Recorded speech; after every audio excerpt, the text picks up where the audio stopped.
Good morning, my dear students. In my previous video session, we started a very important topic of units and measurement, that is dimensional analysis, right? In that dimensional analysis, we discussed some of the important applications, okay? And those applications are very important for your point of examinations. Now we shall discuss those applications one by one, okay? And to just recall, the applications of dimensional analysis were: first one, to check the correctness of an equation. The given physical relation is correct or not. To check that particular equation, we can use dimensional analysis, okay? Dimensional analysis. And the second application was as a research tool.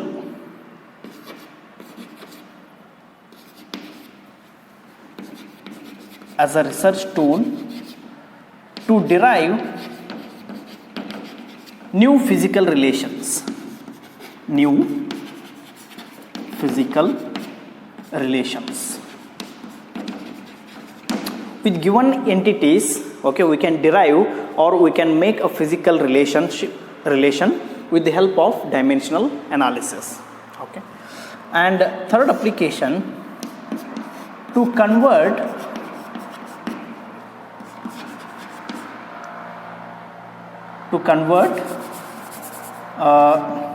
the physical relationship or physical equation from physical quantity, I can say quantity from one system to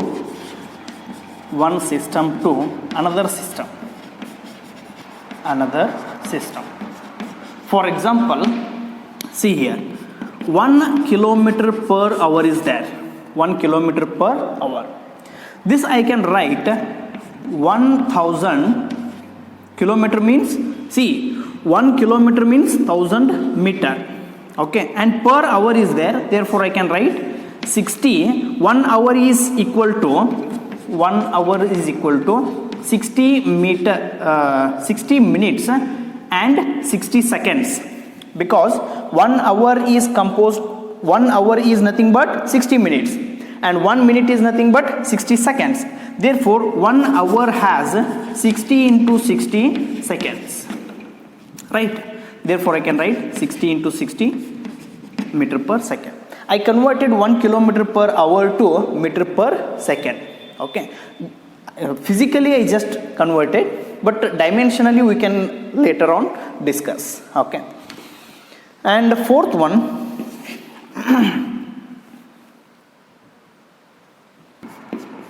to find the dimensions of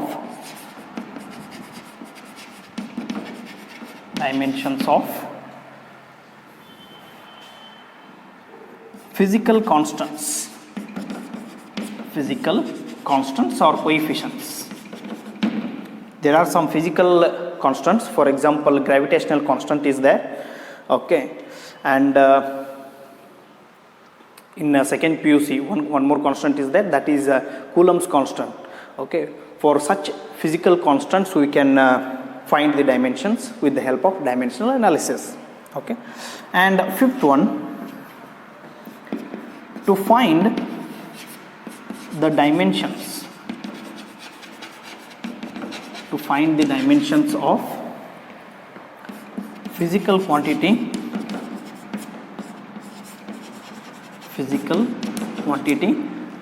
in a given system,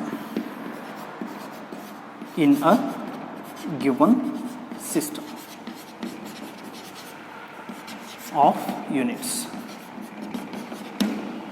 okay? So these are the main important applications of dimensional analysis, okay?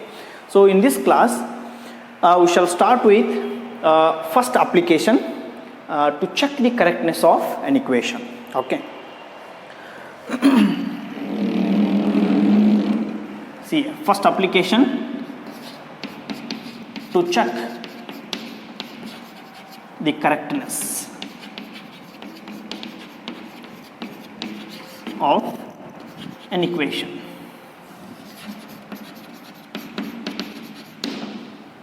ಈ application start ಮಾಡೋಕ್ಕಿಂತಲೂ ಮುಂಚೆ ಇನ್ನೊಂದು important point ಹೇಳಬೇಕು ನಾನು ಈ ಅಪ್ಲಿಕೇಶನ್ಗೆ ಸಂಬಂಧಪಟ್ಟಂಗೆ. ಅದೇನಪ್ಪ ಅಂತಂದ್ರೆ principle of homogeneity. Principle of homogeneity. ಈ ಪ್ರಿನ್ಸಿಪಲ್ ಆಫ್ ಹೋಮೋಜೆನಿಟಿ ಅಂದರೆ ಏನಪ್ಪ ಅಂತಾರೆ, ಒಂದು ಇಕ್ವೇಷನ್ ಐತಿ ಅನ್ಕೊಳ್ಳೋಣ. For example v is equal to u plus at. Okay, v is equal to u plus at ಅಂತ ಇಕ್ವೇಷನ್ ಐತಿ. ಈ ಇಕ್ವೇಷನಿನ ಪ್ರತಿಯೊಂದು ಟರ್ಮಿನ ಡೈಮೆನ್ಷನ್ನು ಕೂಡ ಏನಿರಬೇಕು, ಸೇಮ್ ಇರಬೇಕು. ಆವಾಗ ಅಂತಹ ಫಿಸಿಕಲ್ ಇಕ್ವೇಷನ್ ನಾವು ಏನಂತ ಕರಿತೀವಿ, ದಟ್ ಇಕ್ವೇಷನ್ ಈಸ್ ಕರೆಕ್ಟ್ ಅಂತ ಕರಿತೀವಿ ನಾವು. ಓಕೆ, ಹಾಗಂತಾರೆ ಇಲ್ಲಿ ವಿಯ ಡೈಮೆನ್ಷನ್ಸ್, ಯುನ ಡೈಮೆನ್ಷನ್ಸ್ ಮತ್ತು ಎ ಟಿ, ಓಕೆ, ಇವೆಲ್ಲದರ ಡೈಮೆನ್ಷನ್ಸು ಏನಿರಬೇಕು, ಸೇಮ್ ಇರಬೇಕು. ಆವಾಗ ನಾವು ಪ್ರಿನ್ಸಿಪಲ್ ಆಫ್ ಹೋಮೋಜೆನಿಟಿ ಒಬೆ ಅಂತ ಹೇಳಿ ಕರಿತೀವಿ. Understood? It means each term of an equation should have same dimensions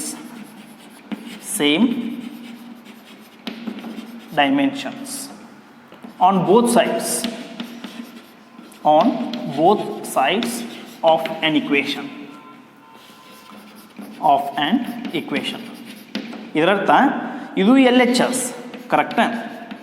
ಇದು R H S. L H S ಒಳಗಿರುವಂತಹ ಪ್ರತಿಯೊಂದು ಟರ್ಮಿನ ಡೈಮೆನ್ಷನ್ಸ್ ಮತ್ತು ಆರ್ ಎಚ್ ಎಸ್ ಒಳಗಿರುವಂತಹ ಪ್ರತಿಯೊಂದು ಟರ್ಮಿನ ಡೈಮೆನ್ಷನ್ಸು ಏನಿರಬೇಕು, ಸೇಮ್ ಇರಬೇಕು. ಒಂದು ಇಕ್ವೇಷನ್ ಅಂದ ಕೂಡಲೇ ನಾವೇನಂತ ಕರಿತೀವಿ, ಎಲ್ ಎಚ್ ಎಸ್ ಮತ್ತು ಆರ್ ಎಚ್ ಎಸ್ ಇರಬೇಕು. ಹಂಗಿತ್ತು ಅಂತ ಮಾತ್ರ ನಾವೇನಂತ ಕರಿತೀವಿ, ಇಕ್ವೇಷನ್ ಅಂತ ಕರಿತೀವಿ. ಅಂತಹ ಇಕ್ವೇಷನ್ನಿನ ಪ್ರತಿಯೊಂದು ಟರ್ಮಿನ ಡೈಮೆನ್ಷನ್ಸು ಏನಿರಬೇಕು, ಸೇಮ್ ಇರಬೇಕು. ಫಾರ್ ಎಕ್ಸಾಂಪಲ್ ಇಲ್ಲಿ ನೋಡ್ರಿ, ಇನ್ನೊಂದು ಎಕ್ಸಾಂಪಲ್ ತೊಗೊಳ್ಳೋಣ. ಎ ಇಸ್ ಈಕ್ವಲ್ ಟು ಅಥವಾ X is equal to A plus R minus B square plus R minus under root C D ಐತಿ ಅನ್ಕೊಳ್ಳು. ಈಗ according to the principle of homogeneity, ಈ ಎಕ್ಸ್ದ ಡೈಮೆನ್ಷನ್ಸ್ ಮತ್ತು ಎನ ಡೈಮೆನ್ಷನ್ಸ್ ಮತ್ತು ಬಿ ಸ್ಕ್ವೇರ್ನ ಡೈಮೆನ್ಷನ್ಸ್ ಮತ್ತು ಅಂಡರ್ ರೂಟ್ ಸಿ ಡಿಯ ಡೈಮೆನ್ಷನ್ಸ್ ಏನಿರಬೇಕು, ಸೇಮ್ ಇರಬೇಕು. Dimensions should be same. ಅವಾಗ ನಾವು ಪ್ರಿನ್ಸಿಪಲ್ ಆಫ್ ಹೋಮೋಜೆನಿಟಿ ಈಸ್ ವ್ಯಾಲಿಡ್ ಅಂತ ಹೇಳಿ ಕರಿತೀವಿ. Understood? Remember my point. Equation ಅಂದ ಕೂಡಲೇ ನೋಡ್ರಿ, ಈಕ್ವಲ್ ಸಿಂಬಲ್ ಐತಿ.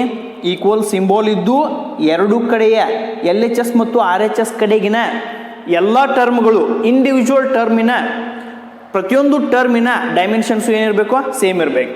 ಅವಾಗ ನಾವೇನು ಕರಿತೀವಿ, ಪ್ರಿನ್ಸಿಪಲ್ ಆಫ್ ಹೋಮೋಜೆನಿಟಿ ಅಂತ ಕರಿತೀವಿ. ಅಂಡರ್ಸ್ಟುಡ್? ಸೊ ಈಗ ಫಸ್ಟ್ ಅಪ್ಲಿಕೇಶನ್ನ ಡಿಸ್ಕಷನ್ ಮಾಡೋಣ ವಿತ್ ಎಕ್ಸಾಂಪಲ್ಸ್. ಎಕ್ಸಾಮ್ ಒಳಗೆ ನಿಮಗೆ 2 ಅಥವಾ 3 ಮಾರ್ಕ್ಸಿಗೆ ಕೇಳಿರ್ತಾರೆ. ಏನಂತ ಕೇಳಿರ್ತಾರೆ, ಚೆಕ್ ದ ಗಿವನ್ ಇಕ್ವೇಷನ್ ಡೈಮೆನ್ಷನಲ್ಲಿ ವೆದರ್ ಕರೆಕ್ಟ್ ಆರ್ ನಾಟ್ ಅಂಥೇಳಿ. ಕರೆಕ್ಟ್ ಇದ್ರೆ ಕರೆಕ್ಟ್, ರಾಂಗ್ ಇದ್ರೆ ರಾಂಗ್. ಓಕೆ, ಇಲ್ಲಿ ನೋಡಿ ಫಸ್ಟ್ ಎಕ್ಸಾಂಪಲ್. ಇದನ್ನು ತಗೊಳ್ಳೋಣ. V is equal to U plus A T. V is equal to U plus A T. Check the given equation.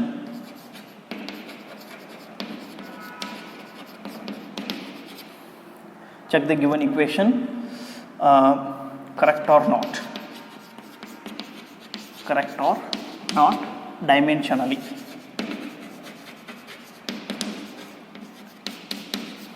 Okay, so once again ಇಲ್ಲಿ ನೋಡ್ರಿ, v is equal to u plus at ಅಂತ ಐತಿ. L H S ಒಳಗೆ ಯಾವ term ಐತಿ, v ಅಂತಂದ್ರೆ ಏನು, velocity. Velocity is equal to what, distance divided by time. ಅಥವಾ ಡಿಸ್ಪ್ಲೇಸ್ಮೆಂಟ್ ಡಿವೈಡೆಡ್ ಬೈ ಟೈಮ್. ಸದ್ಯಕ್ಕೆ ನೀವು ಹಂಗೆ ನೆನ್ಪಿಟ್ಕೊಡ್ರಿ, ಡಿಸ್ಟೆನ್ಸ್ ಅಥವಾ ಡಿಸ್ಪ್ಲೇಸ್ಮೆಂಟ್. ಮುಂದೆ ನಾನು ನಿಮ್ಗೆ ಹೇಳ್ತೀನಿ ಡಿಸ್ಟೆನ್ಸ್ ಮತ್ತು ಡಿಸ್ಪ್ಲೇಸ್ಮೆಂಟಿಗೆ ಏನು ವ್ಯತ್ಯಾಸ ಅಂತ ಹೇಳಿ. ಡಿಸ್ಟೆನ್ಸ್ ಡಿವೈಡೆಡ್ ಬೈ ಟೈಮ್, ಇದು LHS. Velocity is equal to distance divided by time. Distance is nothing but what? Length. ನಾನು ನಿಮ್ಗೆ ಆಲ್ರೆಡಿ ಹೇಳಿದ್ದೀನಿ, ಯಾವುದೇ ಫಿಸಿಕಲ್ ಕ್ವಾಂಟಿಟಿ ಇರಲಿ, ಆ ಫಿಸಿಕಲ್ ಕ್ವಾಂಟಿಟಿನ ನೀವು ಎಲ್ಲಿ ಕನ್ವರ್ಟ್ ಮಾಡಬೇಕು? LMTಗೆ ಕನ್ವರ್ಟ್ ಮಾಡಬೇಕು.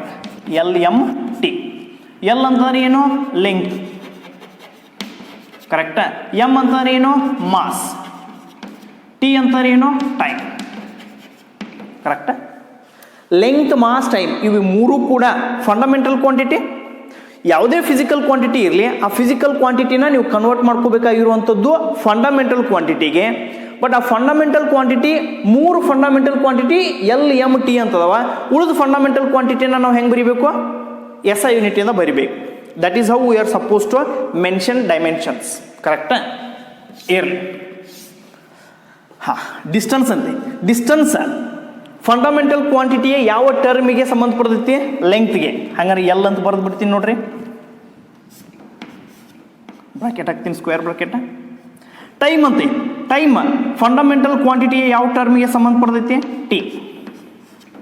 ಕರೆಕ್ಟಾ?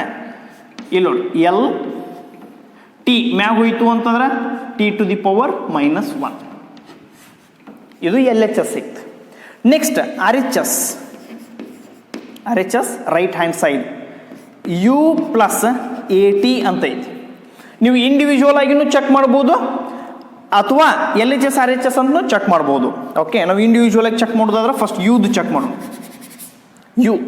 ಯು ಇಸ್ ಈಕ್ವಲ್ ಟು ನೋಡ್ರಿ, ಯು ಅಂತಂದ್ರೆ ಏನು? ಒನ್ಸ್ ಅಗೇನ್ V ಅಂತಂದ್ರೆ ಫೈನಲ್ ವೆಲಾಸಿಟಿ, U ಅಂತಂದ್ರೆ ಇನಿಷಿಯಲ್ ವೆಲಾಸಿಟಿ, A ಅಂತಂದ್ರೆ ಎಕ್ಸಲರೇಷನ್, T ಅಂತಂದ್ರೆ ಟೈಮ್.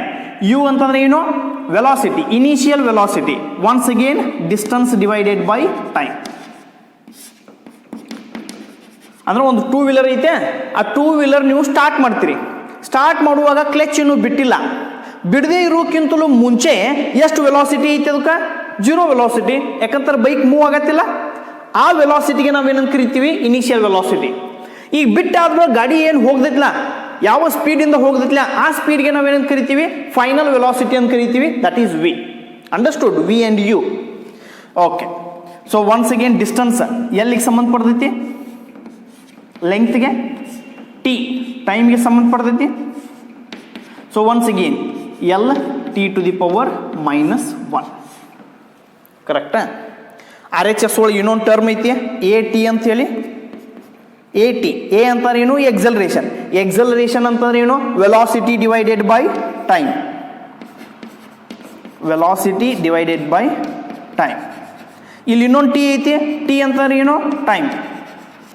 So time cancel. ಏನು ಉಳಿತು? ವೆಲಾಸಿಟಿ. ಹಂಗಾರೆ ವೆಲಾಸಿಟಿಯ ಡೈಮೆನ್ಷನಲ್ ಫಾರ್ಮುಲಾ ನಮಗೆ ಗೊತ್ತು, LT⁻⁻1. ನೋಡ್ರಿ, ಅಕಾರ್ಡಿಂಗ್ ಟು ಪ್ರಿನ್ಸಿಪಲ್ ಆಫ್ ಹೋಮೋಜೆನಿಟಿ, ಒಂದು ಈಕ್ವೇಷನ್ನಿನ ಪ್ರತಿಯೊಂದು ಟರ್ಮಿನ ಡೈಮೆನ್ಷನ್ಸು ಏನಿರಬೇಕು? ಸೇಮ್ ಇರಬೇಕು. ಹಂಗಂತಾರೆ ವಿದ್ ಡೈಮೆನ್ಷನ್ ಏನು ಬಂತು? LT⁻⁻1. ಯುದ್ ಡೈಮೆನ್ಷನ್ ಏನು ಬಂತು? LT⁻⁻1. ATದ ಡೈಮೆನ್ಷನಲ್ಲಿ ಏನು ಬಂತು? LT⁻⁻1. ಹಂಗಾರೆ ಈ ಈಕ್ವೇಷನ್ನು ಪ್ರಿನ್ಸಿಪಲ್ ಆಫ್ ಹೋಮೋಜೆನಿಟಿನ ಒಬೆ ಮಾಡ್ಕೊಂಡೈತಿ, ಒಪ್ಕೊಂಡೈತಿ ಅಂದಂಗಾತು. ಹಂಗಾರೆ ದಿಸ್ ಈಕ್ವೇಷನ್ ಈಸ್ ಕರೆಕ್ಟ್. ಅಥವಾ LHS RHS ಚೆಕ್ ಮಾಡೋಣ. LHS ಏನೈತಿ ನೋಡ್ರಿ? LT⁻⁻1. This is LHS. RHS ಏನು ಬಂತು ನೋಡ್ರಿ? U ಅಂತ ಐತಿ. ಯು ಜಾಗದಾಗ ಏನು ಬಂದೈತಿ? LT⁻⁻1. ನೆಕ್ಸ್ಟ್ ಪ್ಲಸ್ AT ಅಂತ ಐತಿ. AT ಅಂತಾರೆ ಏನು? Once again LT⁻⁻1.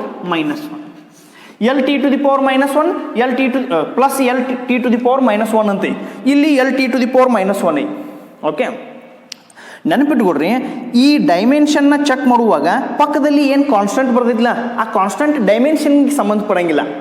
ಇಲ್ಲಿ 2 ಬರಲಿ 3 ಬರಲಿ. ಈಗ ಇಲ್ಲಿ LT⁻⁻1 LT⁻⁻1 ಐತಿ. ಇವು ಎರಡೂ ಕೂಡಿಸಿದ್ವು ಅಂತಂದ್ರೆ 2 ಟೈಮ್ಸ್ ಆಗ್ದಿತ್ತದು. 2 ಟೈಮ್ಸ್ LT⁻⁻1 ಆಗಿದೆ.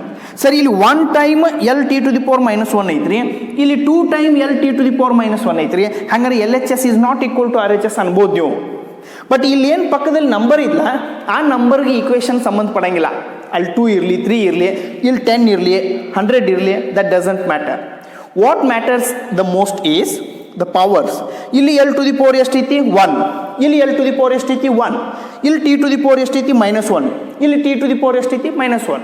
therefore this equation LHS is equal to RHS. therefore this given equation is correct. so conclusion ಬರಿಬೇಕು ಏನಂತ ಹೇಳಿ, given equation is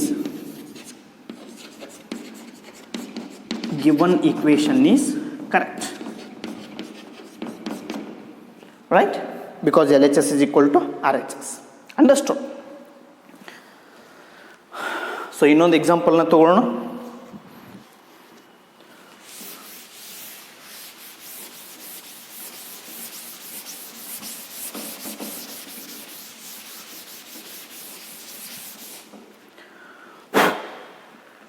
Second example, once again same question, check dimensionally.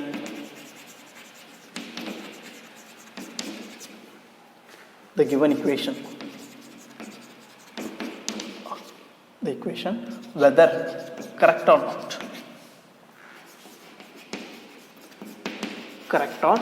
not, ಯಾವ ತೋಳನ ಇದು S is equal to ut plus half at square. S is equal to ut plus half at square. S ಅಂತಂದ್ರೆ ಏನು, ಇಲ್ಲಿ ನೋಡಿ side ಬರ್ದಿರ್ತೀನಿ. S ಅಂತಂದ್ರೆ displacement R distance. U ಅಂತಾರೆ initial velocity ಅಂದ್ರೆ ಪ್ರಾರಂಭದ ವೆಲಾಸಿಟಿ. ನೆಕ್ಸ್ಟ್ ಇಲ್ಲಿ ಎ ಅಂತ ಐತಿ, ಎ ಅಂತಾರೆ ಎಕ್ಸಲರೇಷನ್ ಮತ್ತು ಟಿ ಅಂತಂದ್ರೆ ಟೈಮ್. ಕರೆಕ್ಟ್?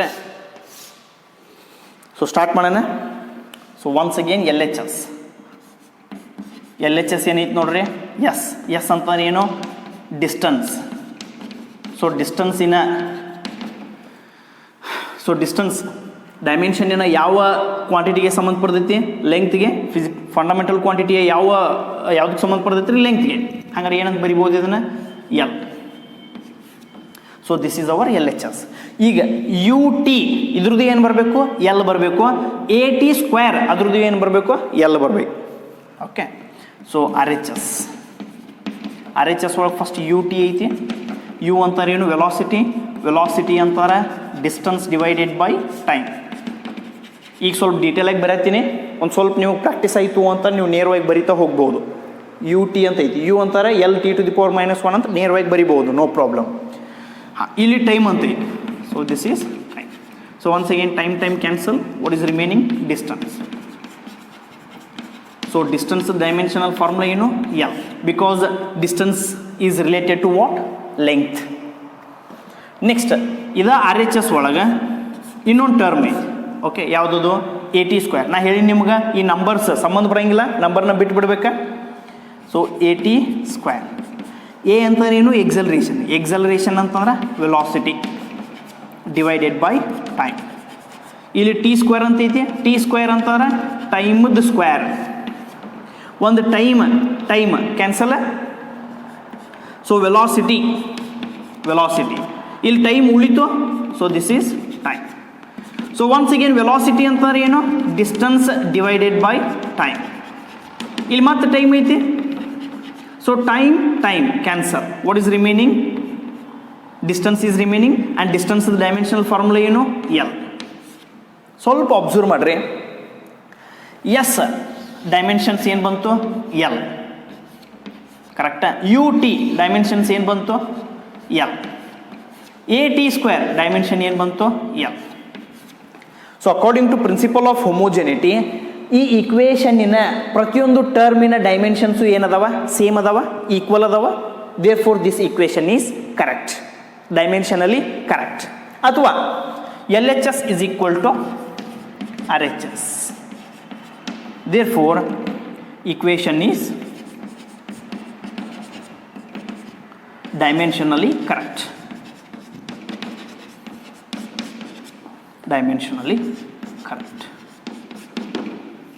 Okay.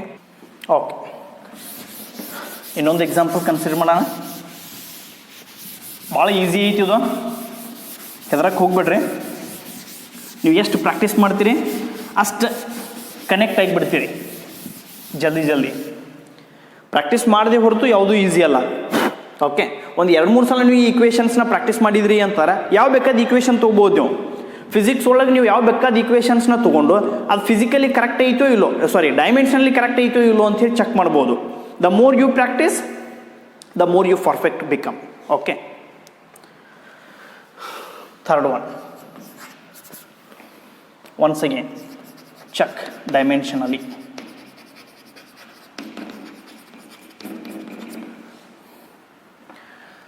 ಯಾವ ತಗೊಳ್ಳೋಣ? F is equal to mv square divided by r. Centripetal force ಇದು. ಈ ಸೆಂಟ್ರಿಪಿಟಲ್ ಫೋರ್ಸ್ ಕರೆಕ್ಟ್ ಐತೋ ಇಲ್ಲೋ ಅಂತ ಹೇಳಿ ಚೆಕ್ ಮಾಡಬೇಕು. ಇಲ್ಲಿ ಎಫ್ ಅಂತ ಐತು. ಎಫ್ ಅಂತಾರೆ ಏನು? ಫೋರ್ಸ್. ಎಮ್ ಅಂತಾರೆ ಏನು? ಮಾಸ್. ವಿ ಅಂತಾರೆ ಏನು? ವೆಲಾಸಿಟಿ. ನಿಮ್ಮ ಎಕ್ಸಾಮ್ ಒಳಗೆ ಈ ರೀತಿ ಡೀಟೇಲ್ ಕೊಟ್ಟಿರಂಗಿಲ್ಲ. ಆರ್ ಅಂತಂದ್ರೆ ಏನು? ರೇಡಿಯಸ್. ಓಕೆ,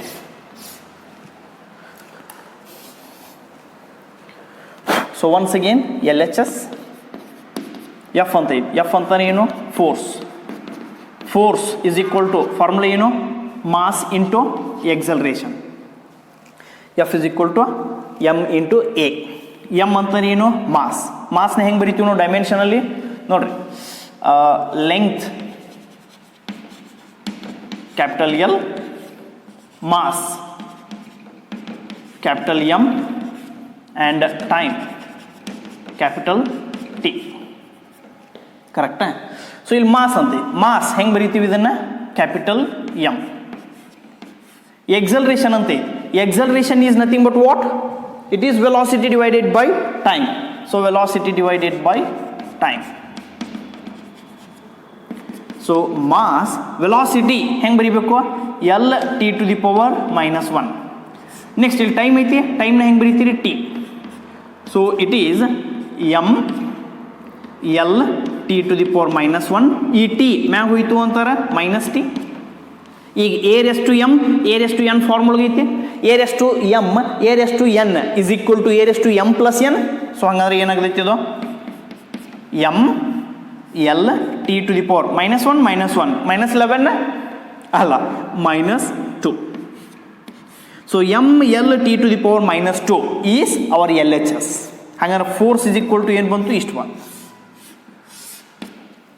ಇದು force dimensional formula. Okay, next ಈಗ mv² ಡಿವೈಡೆಡ್ ಬೈ ಆರ್ ಐತಿ. RHS. So RHS is equal to mv² divided by R. M ಅಂತಾರೆ ಏನು? ಮಾಸ್. ವಿ ಅಂತಾರೆ ಏನು? Velocity. So velocity square divided by R ಅಂತ ಐತಿ. R is nothing but what? Radius. ಇಲ್ಲಿ ನೋಡ್ರಿ, ಮಾಸ್ನ ಹೆಂಗೆ ಬರಿಬೇಕು? ಎಮ್. ವೆಲಾಸಿಟಿನ ಹೆಂಗೆ ಬರಿಬೇಕು? L T to the power -1. ಇದ್ರದ್ದು ಏನೈತಿ ಈಗ? ಸ್ಕ್ವೇರ್ ಐತಿ. ಸೊ ಸ್ಕ್ವೇರ್ ಬರಿತೀನಿ. ಡಿವೈಡೆಡ್ ಬೈ ರೇಡಿಯಸ್ ಐತಿ. ರೇಡಿಯಸ್ನ ಹೆಂಗೆ ಮೆಜರ್ ಮಾಡ್ತೀವಿ ನಾವು? ಮೀಟರ್ ಒಳಗೆ ಮೆಜರ್ ಮಾಡ್ತೀವಿ. ಅಥವಾ radius is nothing but what? Length. ಹಂಗಾರೆ ರೇಡಿಯಸ್ ಜಾಗದಾಗ ಏನು ಬರಿಬಹುದು? ಎಲ್ ಬರಿಬಹುದು. ಓಕೆ, ಹಂಗಂತಾರೆ ಎಮ್ ಎಲ್ ಸ್ಕ್ವೇರ್ ಐತಿ. Therefore it is square. T to the power -1 square ಐತಿ. ಅಂದರೆ A⁻m ⁻n ಈ ಥರ ಹೆಂಗೆ ಬರಿಬೋದು ಇದನ್ನು? A⁻mn. ಕರೆಕ್ಟಾ? ಹಂಗಾರೆ -1 into 2 is how much? -2. Therefore T to the power -2. ಇಲ್ಲಿ ಎಲ್ ಐತಿ, ಮ್ಯಾಗ ಹೋಯ್ತು ಅಂತಾರೆ ಏನಾಗ್ತೈತೆ ಅದು? L to the power -1. Okay, so ಇಲ್ಲೇ ಬರಿತೀನಿ ನೋಡ್ರಿ. ಎಮ್ ಎಲ್ ಸ್ಕ್ವೇರ್ ಐತಿ, ಎಲ್ ಟು ದಿ ಪವರ್ -1 ಐತಿ. ಹಂಗಾರೆ A⁻n is equal to A⁻m plus n. ಹಂಗಾರೆ ಇಲ್ಲಿ 2 ಪ್ಲಸ್ -1 ಎಷ್ಟಾಗ್ತೈತಿ ಇದು? 2 -1 ಇಟ್ ಈಸ್ 1.